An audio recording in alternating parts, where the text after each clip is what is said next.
Welcome to the Kind Leader Podcast, where empathy meets action in the world of leadership. Your host, Gino Degregori, engages with innovators and seasoned professionals from diverse sectors, all demonstrating the power of leading with kindness. And now, your host, Gino Degregori. Welcome to the Kind Leader Podcast. I'm your host, Gino Degregori, and today we have the privilege of speaking with Dr. Karen Hills Pruden, a leadership powerhouse, award-winning strategist, best-selling author, and keynote speaker. Dr. Karen is dedicated to unlocking the leadership potential of professionals worldwide. She's the founder of Pruden Global Business Solutions Consulting and the Sister Leaders Community, Leadership Enhancement, Market Expansion, and Business Sustainability. Dr. Karen, what a journey, truly inspiring, and I appreciate you joining our podcast here today. Could you share with our audience a bit about your background and how you became so passionate about empathy-driven leadership and business sustainability? Absolutely. Thank you for having me. Exciting times. Yes, I am a leader who kind of brought herself up by her bootstraps. I started out at the front line and worked my way up to the C-suite in a matter of about 15 years. And I have been in senior leadership for about 15 years. So I am coming up on a 28-year career, moving into 29-year career, 15 of that in senior leadership. And I actually have worked in about 6 different industries. So I've kind of moved around, wanted different perspectives. I've been in for-profit, nonprofit, governmental. And so I do have those various perspectives, which I think is important for a leader to have outside of just one perspective. I know my grandparents worked for one employer until they got the watch or the celebrations, but those times are quite different now. And so I've kind of took that path of getting multiple perspectives. I am a leader who is very passionate about female leaders in particular, just because of my own pain point that I addressed early in my career. When I hit about the decade mark in middle management, I decided I wanted to be in senior leadership. And some of your listeners may think that management and leadership are synonyms for each other, and they are not. And so I was very aware of that when I decided I wanted to be in leadership. I no longer wanted to be concerned about the day to day. I wanted to be more of a visionary, which is leaders are more visionary, planning 3 to 5 years down the road. And so you're talking about competitiveness and sustainability. But at that time, when I decided I wanted to move into senior leadership, I didn't know any women at all in senior leadership. And I had a big network. And so at that time, LinkedIn was only 5 years old. Can you believe it? And so we were still trying to figure it out compared to the other types of social media. But I went up on LinkedIn, did some research, looked for a leader who looked like me. I happen to be African American. And so I wanted an African American female leader who had been in her senior leadership position for at least a decade, because I figured if I got there, I wanted sustainability. I narrowed it down to my top 2 choices and sent off a copy of my resume along with a direct message on LinkedIn to those 2 top choices. After they made me wait about 2 weeks, my number 1 choice got back to me and said that she would be my mentor for $350 an hour. Oh, wow. Now, I'm sure there are some giggles out there. Yeah. Middle manager Karen wasn't rolling like that. And even today, if I lost $350, you better believe I'm going to be searching for it. But what would you do when someone has already walked the path that you wanted to walk? And so I negotiated 1 hour a month contract with her. It was a 1-year contract. $350 a month for her to mentor me. And she did. We signed the contract. We worked together for a year. I was later invited to apply for a senior leadership position, because those of you who know a little bit about senior leadership know that those positions aren't posted in the paper or online. They usually call around. I went through the 4-month process, and I've been in senior leadership since then. So how I got to where I am being an advocate for leadership and particularly women, female leaders came out of that pain point in my life and in my career. Beautiful, beautiful. Congratulations and all the success. And I love the story. And yeah, I mean, 350 still, I mean, a lot, a lot of money, right? And I'm sure it was even more, when you were doing that. So no, I appreciate it. We'll pull some threads out of that here in a minute. But before we get started, I do want to ask the first question that I'll ask all my guests here. What does being a kind leader mean to you?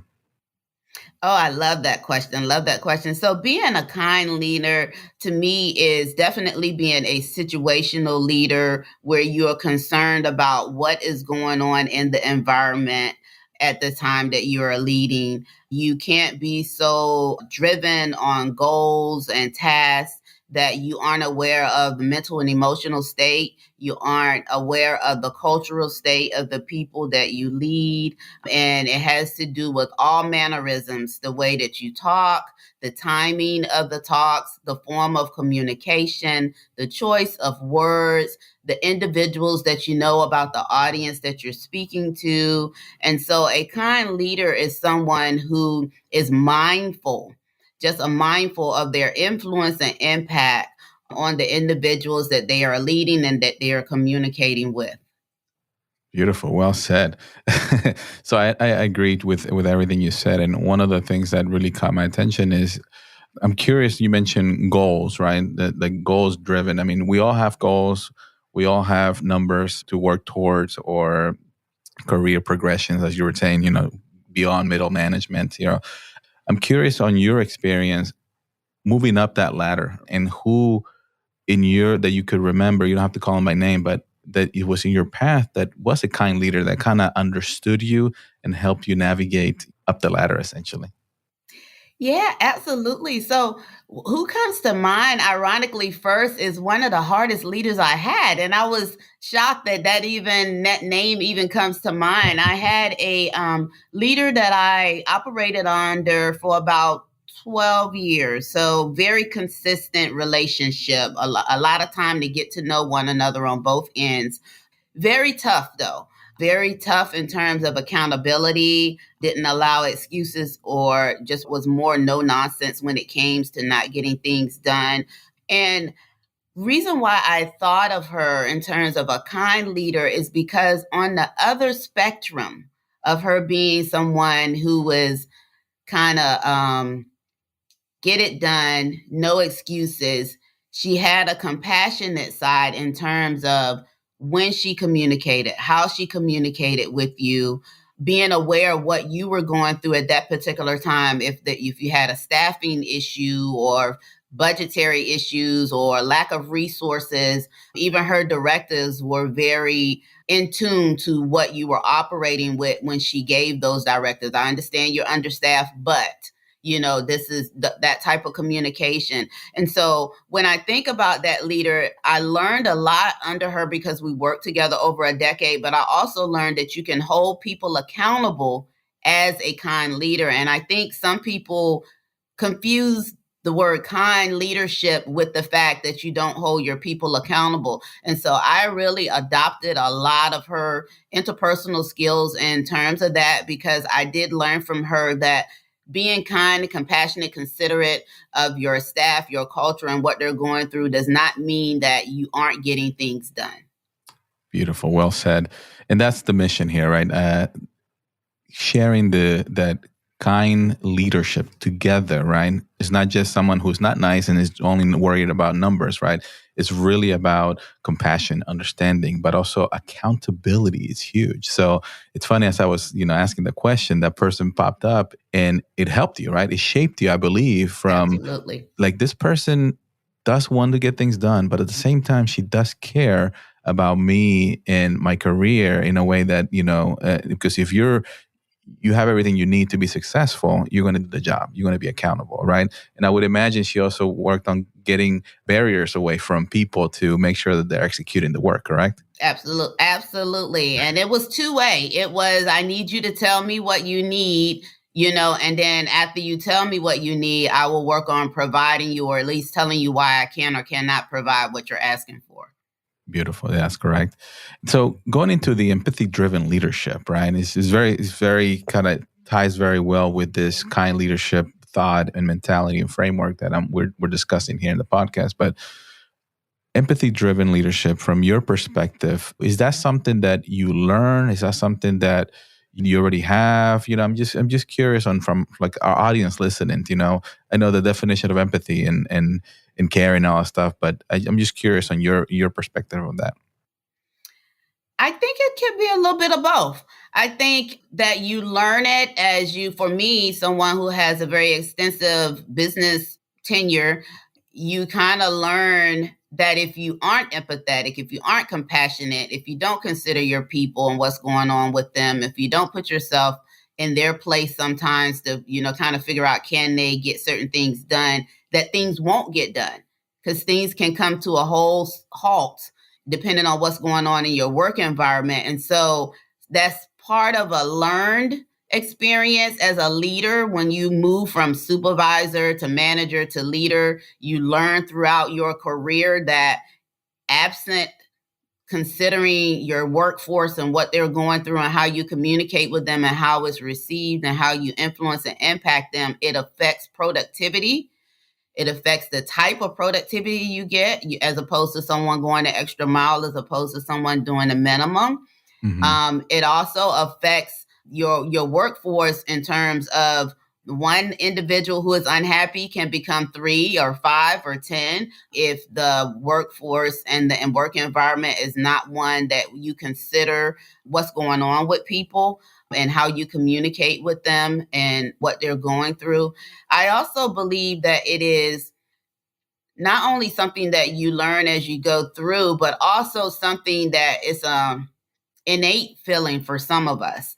I am naturally a people person. My chosen industry is human resources. Human resources. That's right. The resources that I am an expert about is the human part of it. And I don't believe that you can be a human resource leader and not consider the workforce and all that comes with it and be empathetic, compassionate, understanding, influential, impactful, and all of those things. Beautiful. Just to add to that is, I've always considered myself a nice person, kind of growing up and, very driven. And I got to admit, accountability was one of my weakness, not from myself accountability, but the accountability thing. I always felt like, hey, I wasn't keeping people accountable. So sometimes that came back to bite me in the butt, right? Too, because I was focused more on being that good leader, right? That nice leader that we're connected, we're doing things, but and now allowing our folks to not keeping them accountable, right? So that really hurt me from a truly becoming a good leader with the accountability in place. Because again, I want to emphasize that a kind leader is not just about being nice. It's really about connecting and driving that empathy and understanding that, right? And making sure that when you are keeping people accountable, you're empathetic and understanding their situation as well, right? Absolutely. Absolutely critical. There's a scenario or a story that I kind of may have shared this in the past, but when something is not going right, for example, I asked someone to do X, Y, and Z, and they needed to get it done by, a certain date. Well, a certain date came by and the things did not get done. In the past, I would be like, I'd either take it two ways. I would either be upset with that individual and, come from an emotional side and what happened and why did this get done? Why aren't you getting certain things done, right? Or the other way that I learned and I has navigated through this is what is going on with you. So starting with understanding them, empathetic and understanding their environment and what's happened that did not allow them to finish that task. So I changed it. Before I used to be a little more emotional about, hey, focus more on the task. And then as I've been transitioning to being a true account leader and putting some accountability in place, but you can't put accountability if you don't understand and are empathetic on the situation is what I'm trying to say. Would you agree? And do you have any examples of that as well?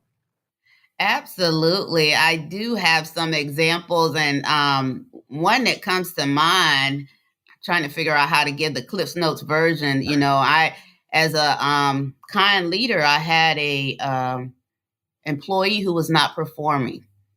And it was a fairly new employee, but we were within about 6 months into her employment with that department. So she was an internal employee who came from another department.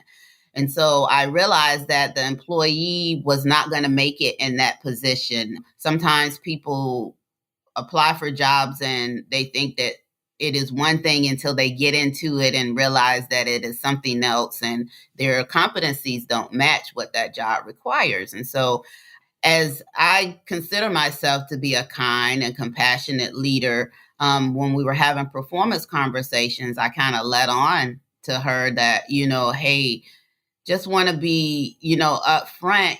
You're not making it in this position. However, I am going to find somewhere else in this department that matches your skill set. Mm-hmm. It may not be the same pay, but I will find another job in this department that matches your skill set. So for me, that was me considering this was an internal employee who left somewhere that she was successful to come to this particular position. I didn't want to see her without employment, meaning separating her from the organization. Let's see if I can find something internally in my department that matches her skill set. So I believe that as a kind and compassionate leader, I was considering everything that had happened up to that point of her getting to the department and not performing. But that kind of turned the tables. Again, people view kind leadership, and I had to learn how to balance when I communicate and how I communicate with my empathy and my compassion, because that particular employee did not take that conversation well. Mm-hmm. And so through that experience of going through all of that with that employee, everything that ensued after that conversation, I learned that although you can be a kind, considerate, compassionate leader, and for me, I consider myself to be very transparent, I learned as a leader that you can't always communicate at a particular time because it may adversely impact a department. Because after that conversation I had with that employee, she wreaked havoc in the department because she knew that I viewed her as not a match, even though I had promised her I would find another job in the department. And so being kind and compassionate, dealing with employee relation issues and impact on team, although you can be kind and compassionate, you always have to look at impact on team. And sometimes you have to be not so transparent because of the residual effect of you being considerate, kind, and compassionate. Well said. One of the things I like to say is, when it's perspective on the communication, right, between two parties and how one person receives the message. It's all dependent on their beliefs as well as their environment in their mind.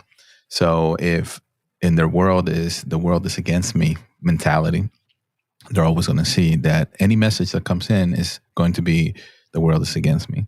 Or if they're more of a growth mindset and a positive mindset, it's going to be, okay, I'm going to take this feedback and I'm going to be a better person at the end of the day.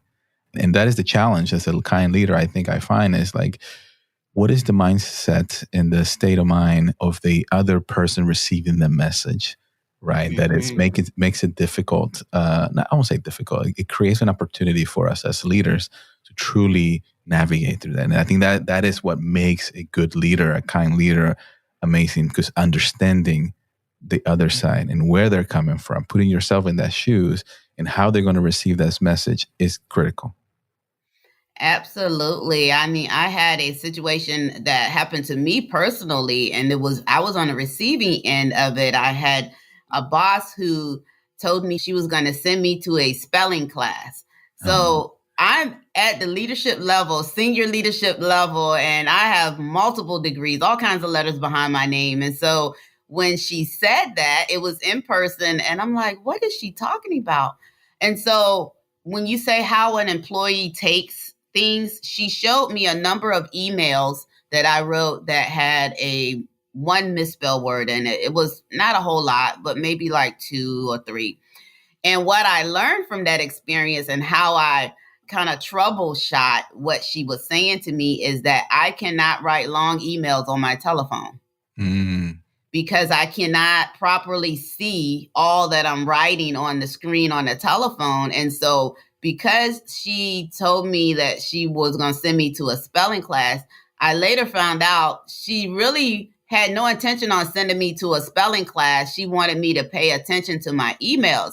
I had to be introspective to figure out what was going on with me with the emails. And I realized that writing emails on the small screen on my cell phone was not conducive to my career and success in my career because I couldn't see misspelled words. And so I changed my behavior. I would anything more than 2 or 3 sentences, I would do from my desktop or my laptop, or I will pick up my phone and call somebody as opposed to writing long emails on my cell phone. So you are correct in terms of how do employees receive the information. I didn't know what she was talking about, but I thought about how I was operating, and I was able to figure it out that it was sending emails on my cell phone that was causing me not to see misspelled words. That is very interesting because you could have easily taken it, oh my gosh, very personal, very disrespected. How dare you? You know what I mean? But you, through self-awareness, and I think that's the key word, right? Self-awareness on who you are and how you're receiving that information. Pause for a second. Okay, maybe she meant something else. Give that person the benefit of the doubt, right? Absolutely. Absolutely. A spelling class? What? to make sure that take that as an opportunity, right? For the audience listening, it's like, if you do get this, there's going to be mean people all the time and they're going to say whatever they feel like it sometimes, right? But if you are in an environment where you're getting some feedback and the feedback is it hurts, right? Sometimes it hurts. It's like, okay, it's like, no, because how can I misspell words, or how can I, not, no, that's not me. How could, but then if you have that growth mindset of always like, okay, learning, right? From my perspective, it's like, everybody is always learning every day. So if you take something, feedback, negative or positive, you grab it as a learning opportunity. So then turn that into, how do I become a better person? How do I become a better version of myself every day as the things that I hear, as they think that the feedback that I'm getting. And sometimes those feedback they're going to hurt, and they're going to get into the reality is it's going to hurt that ego. Yep. It's not going to hurt you as a human, right? It's not going to hurt you. It gives you that good ammunition or good feeling sometimes after you digest that information. You take that and be like, this is going to make me better at the end of the day. Yep. Absolutely. Absolutely. And it does sting when you first hear it, Gino. Absolutely. But it's okay. But it's that self-awareness. I mean, you're coaching a lot of people, a lot of leaders out there. You're a lot of female. What are some of the things that you're seeing from a self-awareness transformation? Like, what are some of the key traits or some of the things that you are recommending or even experiencing on your clients as you work with them? Absolutely. So a lot of individuals that I deal with are high performing individuals. So they're not your ordinary leaders. They're your extraordinary leaders. And the similarities that a lot of them have is they're very driven. And sometimes being driven has a physical impact on them that they do not pay attention to. And so what do I mean by that? That is operating continuously with minimal sleep. That impacts the way that you communicate with individuals throughout the day and impacts the way that you process and think. And then also these individuals, because they are operating on minimal sleep, sometimes they have a blurred perception and don't even realize it. And when I'm talking about minimal sleep, I'm talking about continuous minimal sleep. A lot of times we think we're operating 100% and we're not. Mm-hmm. And so you use the term awareness. There has to be some type of internal awareness that at a certain point, you have to stop the destructive behavior, such as not getting proper sleep. Because although you don't see the impact, eventually you will see the impact because somebody will bring the results to you. And these high performing individuals do not want to be seen as anything less than extraordinary. And so helping them to think through and address those type of physical things that impact them that they haven't seen the results of yet. Let's be proactive instead of reactive. Let's take care of our bodies and our mind. Let's go on vacations. Don't pride yourself on how many vacation days that you don't use. How about let's use those vacation days, because the purpose of vacation days is for you to rejuvenate, and so that you can go back to your workforce and lead your people as they do when they come back in the office, when they're all high and people have that vacation glow. As a leader, the expectation is for you to go away and kind of recharge yourself as well. And so I see with leaders a lot of physical abuse, not eating properly, eating what's quick as opposed to what's healthy. And then now you're 10, 15 pounds overweight. And so I've seen the physical effects of being high performing leaders. And so I work with a lot of leaders on understanding that you have one mind, one body, and one spirit, and your health is a priority as well. And it will eventually impact your performance at work if you don't address it. And so that's a commonality between a whole lot of high performing leaders, that they believe that they can operate not eating properly, not exercising, not getting proper sleep for years and it not catch up with them. But what happens when they finally do get into their senior leadership position that they may have dreamed about their whole career, now they have health problems. Yeah. Well said. And that's amazing. And I agree 100%. And a couple of things that came to mind as you were sharing your thoughts there. And I can't remember the book, but it's I think it might be the seven highly habits of effective leader or something like that. Highly effective people. Yeah. Yes. Mm-hmm. The author talks about sharpening your saw, right? Like if you're a saw essentially and you're just constantly grinding, you got to stop to sharpen that. Because if you continue grind, it's going to dull up and now you're putting 3 times the effort to do the same thing compared to like pause, sharpen it. And now you're back at it. So taking that time on being focused on yourself. And as kind leaders, I think like even for me, it's like I'm grinding every day. I've been grinding since I think I was 5 years old. just driven. And the reality is, if you don't take care of yourself, you said it, right? If you are not kind to yourself, you can't pour that love, energy, and goodness that you have to others because you're not doing it to yourself. And at the end of the day, you're the one that's suffering.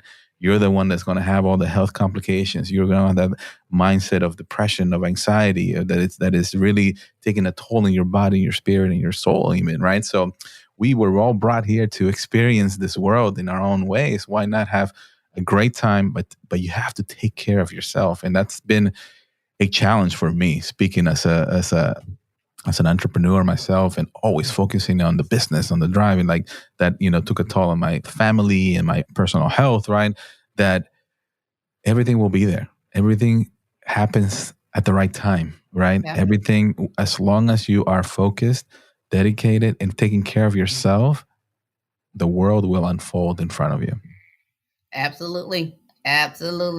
One mind, one body, one spirit, one soul. So we have to take care of what we have here. And it's all intertwined. For some reason, we sometimes as leaders think that our physicalness is separate. Mm-hmm. We're so technical leaders. We're good at what we do. And then we view our physical habits, our physical maintenance as separate. And it's not. Yeah. It's all connected. We are one. And I think that's the hardest part as entrepreneurs or even leaders out there. And like, we have to, we need to achieve by doing more, by grinding more, we're going to achieve more. And the reality is you need to make life easier, slow it down a little bit, focus on the right things, and you will achieve more. I mean, there's going to be more because you'll be more focused. You'll be more energized. You will have the right energy that you will bring into the room as a leader that people will gravitate to. People will be like, okay, this person is doing amazing things. He's feeling good, or they're feeling good, or she's feeling good, and we're moving things forward, right? So I enjoyed this conversation so much, and then, got some really good perspective. But what do you from the future of leadership? Things are shifting, and what are your thoughts in the types of leaders that we're building now, or we're going to need here in the next few decades? Oh, I love that question. As we're focusing on the kind leader, I mean, without having a play on words, I think we're going to need more kind and compassionate leaders who aren't afraid to be outwardly kind and compassionate. I think a lot of times I can tell you, at least with people that I've dealt with, the kind and compassionate comes out in the one-on-one conversations, and the public persona is different. I think going forward in the future that we need to have more leaders who need to be kind and compassionate publicly with the masses, as opposed to these one-on-one conversations, so that others can see how to interact with one another and how to lead all the way down to the supervisory level. Also, because we're now working in a hybrid situation where we have some workers who are in-house and some workers who are working remotely, and some are teleworking, and it's different ways that they're working. We also need to be considerate of those working arrangements and flexibility, and what the pros and cons are and how it's impacting our employees. So as we move and navigate and lead this hybrid workforce, they're not always going to be within our touch or within our reach. Right. There are certain commonalities that are associated with people who telework and people who are part-time and on call. Each population of workers have their own anomalies.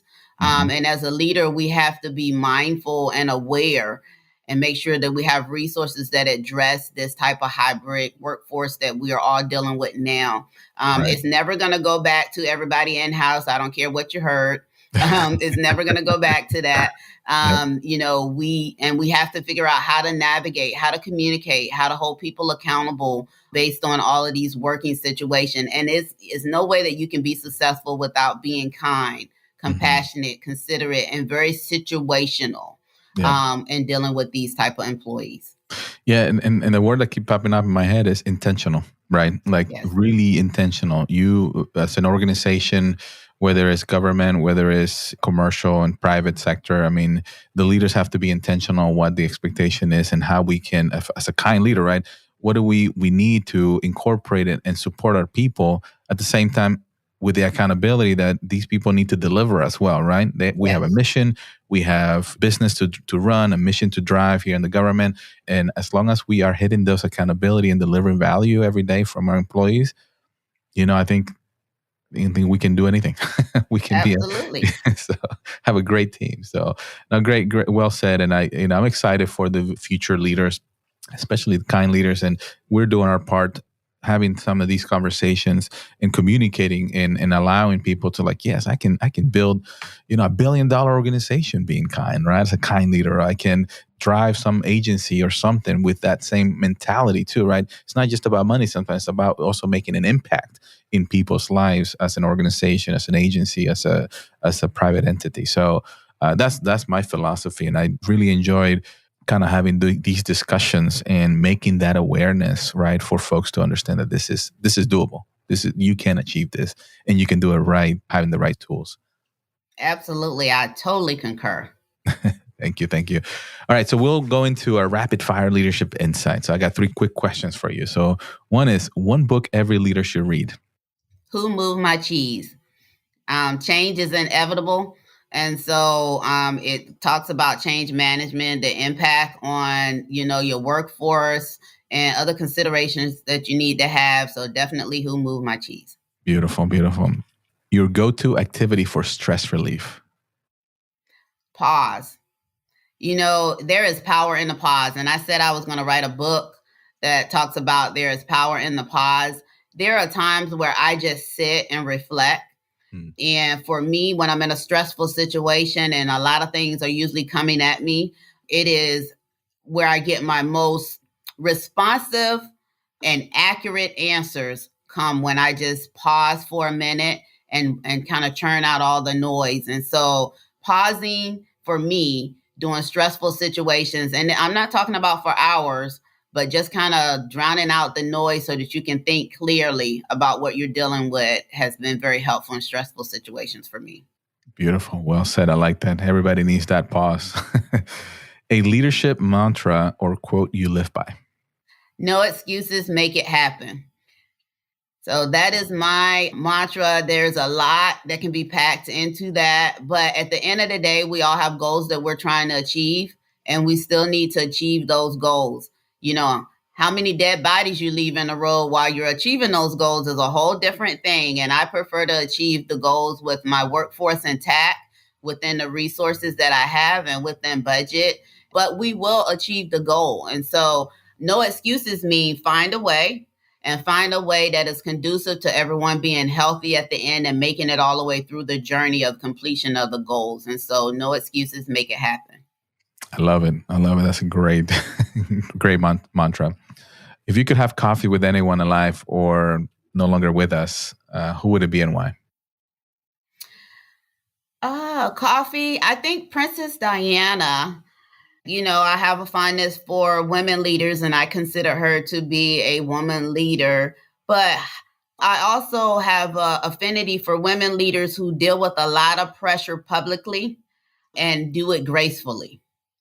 And so I have a list of women leaders, including Princess Diana, of women who were in the public and are in the public and who are under a lot of stress of just being in the public, but do it gracefully. And that's my goals, is to be able to conduct myself in a graceful, respectful, honest way, even though sometimes I'm under a lot of stress to perform. And so Princess Diana, love to talk to her about what she went through while she was here on this earth. Absolutely. That's a great coffee there. Where can our listeners connect with you and learn more about you? Sure. So I have a website, drkarenhillspruden.com is my namesake. And I also have a free Facebook community called Sister Leaders. That's the name of my community, Sister Leaders Community. But Gino, I also want to offer, and I'll send it to you to put in the podcast notes, a free downloadable for your listeners. It is 20 items other than salary that you can ask for from your employer. It is my number one free downloadable. You can increase your salary significantly by some of those items that you can negotiate that people do not think about negotiating. So let's think about total compensation going into our next year. And I'll give you 20 other items other than salary for you to negotiate. And some of them you don't have to be a new employee to negotiate. You can go right into your existing employer if you're performing well and negotiate some of those items. So I'll give you that so that they can download it and let's make more money. There you go. I love it. I'll definitely put it up on the show notes and then share with the company here. So I'll be ready for those 20 things with the employees. Absolutely. I think it's great. I think we all when I look at it from a win-win-win, right? Always the company wins, the employee wins, and the customer wins, right? How do we find that balance where we all are achieving what we are here to do, right? And then we all kind of have that win-win. But thank you for sharing that, and we'll definitely include that in here. All right. Any final message you like to leave with our audience today? First of all, thank you for having me, but also that you can be an effective, sustainable, meaning long-term, long career, kind and compassionate leader. Those are words that you don't hear a whole lot publicly in terms of leadership, but I would like to hear those words a lot more in terms of leadership. Those, along with all the other technical skills that are required of leaders, I would like to hear the words kind and compassionate more publicly. And so let's talk about kind and compassionate leaders more publicly so that so it's not an anomaly. It is just an expectation.